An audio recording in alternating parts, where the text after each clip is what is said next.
ప్రస్తుతం మనం హిమాయత్ నగర్‌లో ఉన్నాము. ఒక కన్సల్టెన్సీ దగ్గర. మరి అల్కరీ కన్సల్టెన్సీ ఇదే మనము అల్కరీ మెన్. అల్కరీ మెన్ కన్సల్టెన్సీ ఇదే ఇక్కడ ఇప్పుడు క్లోజ్ చేసుంది.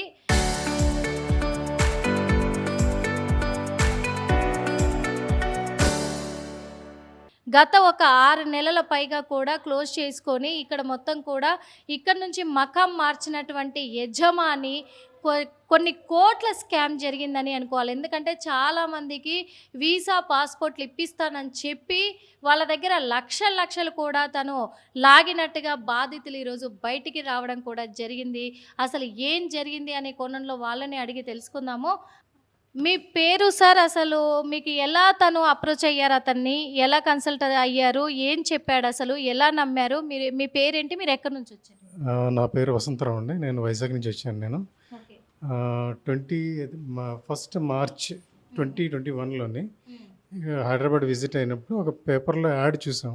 హ్మ్. ఇలా కెనడాకి ఓపెనింగ్స్ ఉన్నాయని చెప్పి, ఆ ఓపెనింగ్స్ చూసి ఇతని దగ్గరికి వచ్చి మాట్లాడినప్పుడు 16 లాక్స్ అవుతుందని చెప్పాడు ఒక పోస్ట్‌కి.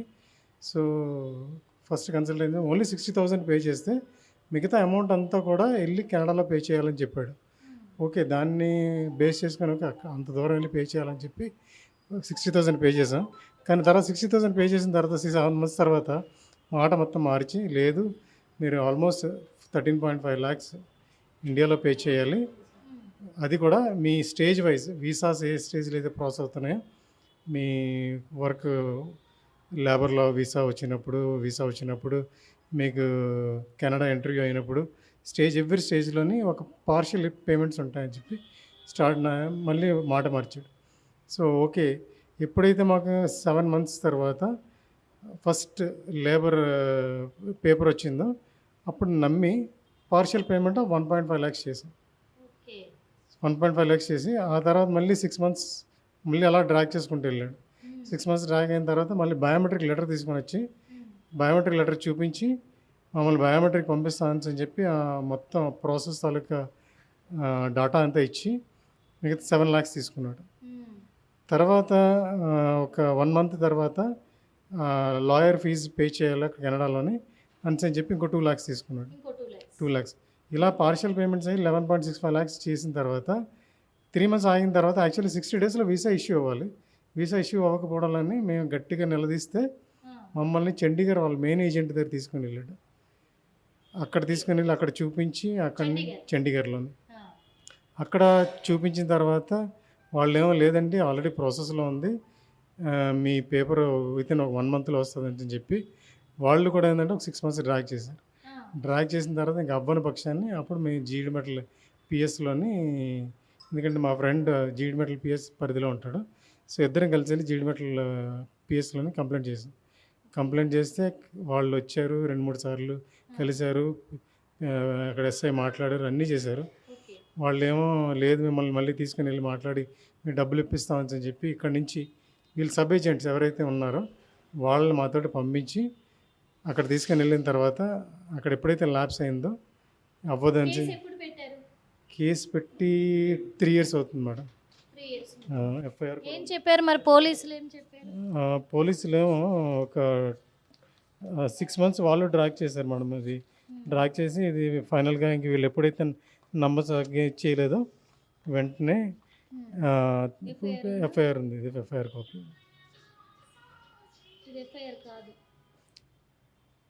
సిఆర్ నెంబర్ ఎఫ్ఐఆర్ నెంబర్ వేసి ఇచ్చారు.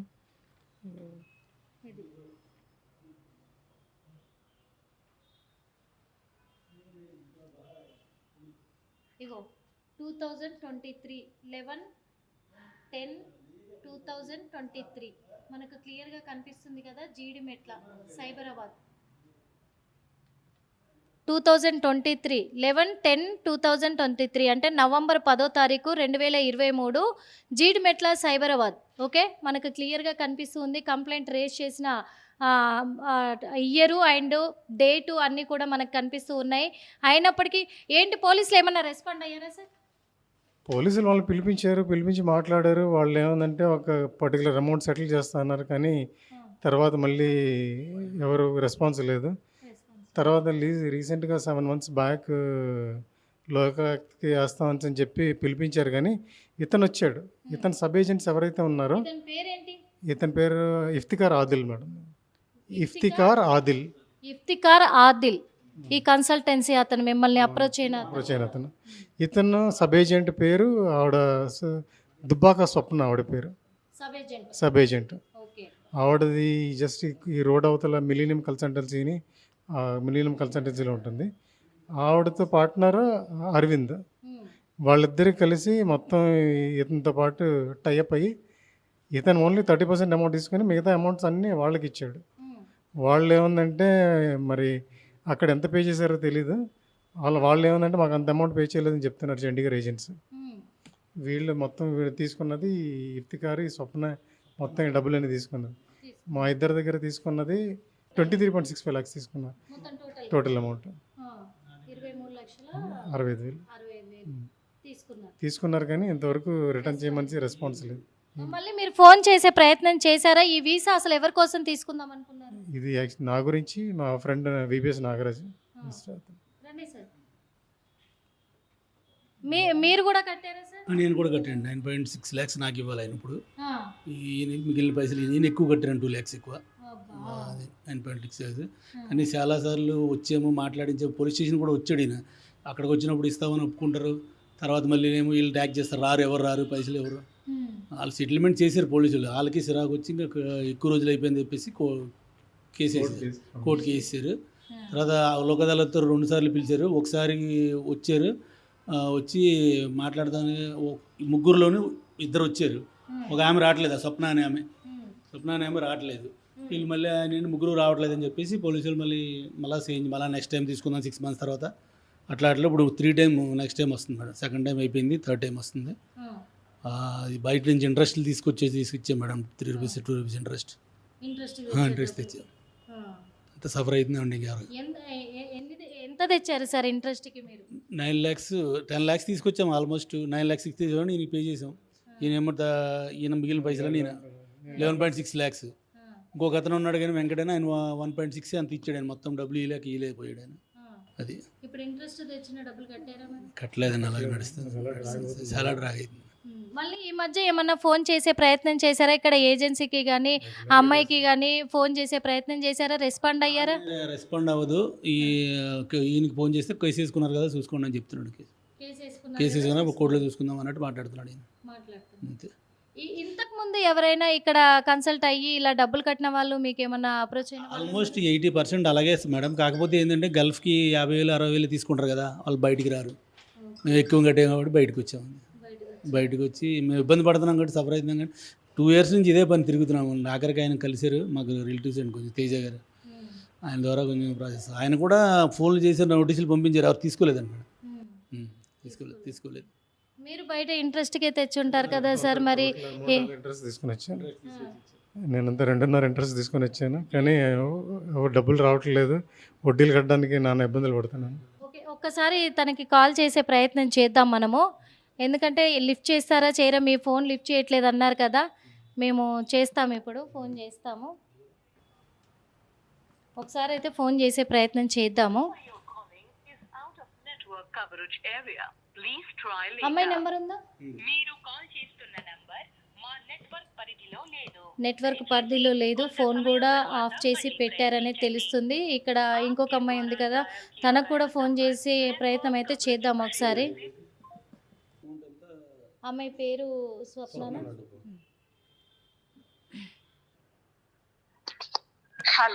హలో, స్వప్న గారా మాట్లాడేది? అవునండి. మేము ఆర్టీవీ నుంచి మాట్లాడుతున్నాము. నేను రిపోర్టర్ నుండి. అవునండి, చెప్పండి. ఇక్కడ హిమాయత్ నగర్లో కన్సల్టెన్సీలో మీరు ఉన్నారు కాబట్టి మరి బాధితులు కొంతమంది మమ్మల్ని అప్రోచ్ అయ్యారు. మీరు వాళ్ళ దగ్గర 25 లక్షల పైగా వాళ్ళ దగ్గర కట్టించుకున్నారు, కానీ ఇప్పటి వరకు వీసా కూడా ఇప్పియలేదు కెనడాకి అని చెప్పేసి నాగరాజు గారు వీళ్ళంతా కూడా మమ్మల్ని అప్రోచ్ అయ్యారు. నాగరాజ్ గారా? అవునండి. నేను కట్టించుకున్నానా? అవునండి. ఆదిల్ కట్టించారు కదా వసంతరావు గారితో. ఆయనకి కాల్ చేయకుండా మీరు నాకు కాల్ చేస్తారు? ఆయన నెంబర్ పని చేయట్లేదు. మీరు కూడా ఉన్నారు కదా అదే టైంలో, మరి మీ మీద కూడా వాళ్ళు. నాకు నాగరాజు వాళ్ళు డైరెక్ట్ తెలియదండి. ఆదిల్ త్రూ వచ్చారు. ఆదిల్ త్రూ వచ్చారు, మీరు లేరా మేడం డబ్బులు కట్టేటప్పుడు? నేను లేను, నాకెందుకు కట్టారండి డబ్బులు వాళ్ళు? డైరెక్ట్ ట్రాన్స్ఫర్ చేసాం. అడగండి సార్. ఆవిడ కూడా డైరెక్ట్గా డబ్బులు ట్రాన్స్ఫర్ చేసామండి.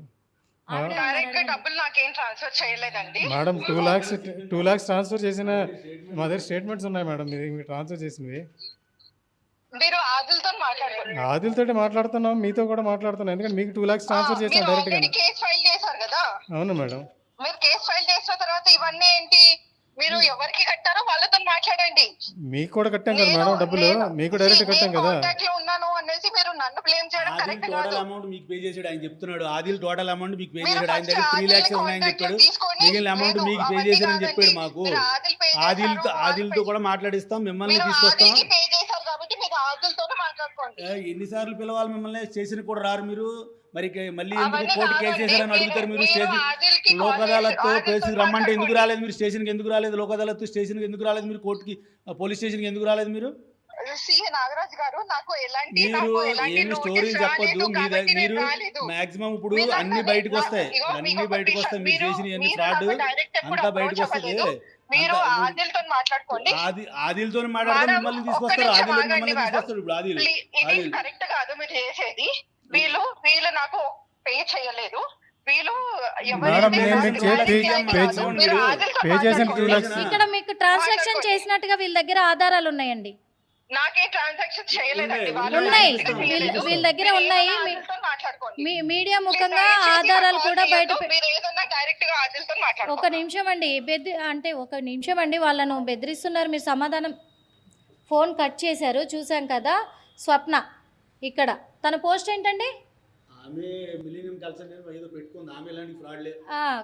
ఆమె కన్సల్టెన్సీ, ఇద్దరు ఆదిలు ఈ స్వప్న ఇద్దరు కలిసే పార్ట్నర్స్గా ఇక్కడ ఉన్నారు, చేస్తున్నారు.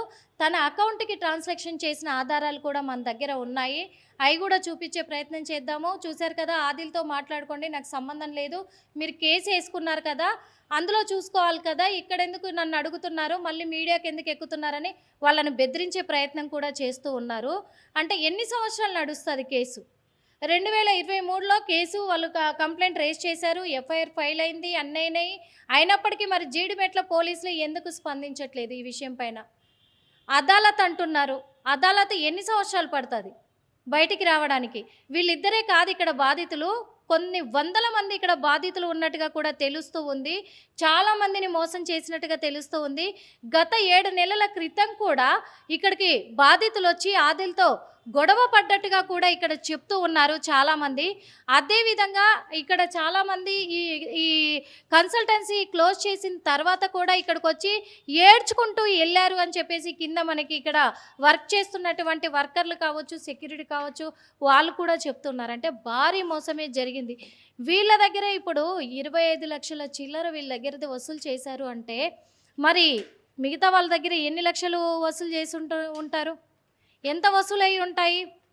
ఇంకా వీళ్ళకు సంబంధించినటువంటి ఏజెన్సీ మొత్తం డిపార్ట్మెంట్ ఎక్కడుంది సార్? ఆ డిపార్ట్మెంట్ ఇందాక చెప్పారు మీరు, చండీగఢ్. అంటే మెయిన్ బ్రాంచ్ చండీగఢ్ నుంచి ఇక్కడ స్కామ్స్ జరుగుతూ ఉన్నాయి. ఇలా చాలా కన్సల్టెన్సీ పెట్టుకొని చాలా కన్సల్టెన్సీలలో కూడా భారీ మోసం జరుగుతుందని చాలామంది బాధితులు బయటకు వస్తున్నారు. ఇప్పుడు మన దగ్గర ప్రూఫ్స్ అన్నీ ఉన్నాయి కాబట్టి ప్రూఫ్స్తో సహా మీకు బయట పెట్టే ప్రయత్నం చేస్తాం. మరి ఆదిల్ ఎందుకు స్పందించట్లేదు?